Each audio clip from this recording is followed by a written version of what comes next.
Good morning বন্ধুরা। দেখো পাপা একদম খেতে চাইছে না, দেখো স্যালাডস করেছি, দেখো একদম খাচ্ছে না।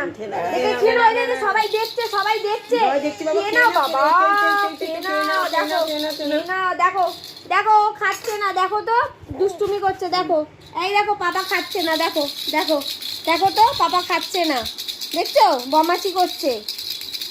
বাবা সবাই কি বলবে, খেয়ে নাও। দেখো ঠাম্মি দেখো ঝুনঝুনি নিয়ে বসে আছে, দেখো দেখো একদম বদমাশি করছে, একদম খেতে চাইছে না। দেখো তো তোমরা একটু বকু বকু করে দাও তো পাপাকে, তাড়াতাড়ি গুড মর্নিং বলে দাও, গুড মর্নিং বলে তাড়াতাড়ি গপ গপ করে খেয়ে নাও। বলো বন্ধুরা গুড মর্নিং, বলো গুড মর্নিং, তুমি গুড মর্নিং বলে দাও, গুড মর্নিং বলে। দেখেছো আমি খাচ্ছি, বাবা খাও, সবাই দেখছে। আচ্ছা আচ্ছা ঠিক আছে, তাড়া করে দাও, তাড়া করে দাও। দেখো খাচ্ছে না, দেখো সবাইকে বকে দাও তো, পচা ছেলে হয়ে গেছে, কে বকে দাও। সবাই কিন্তু তোমাকে বকে দেবে, ভাবে পচা ছেলে কিছু খাচ্ছে না। খেয়ে নাও, টাটা, আবার একটু পরে দেখা হবে, বলে দাও আবার একটু পরে দেখা।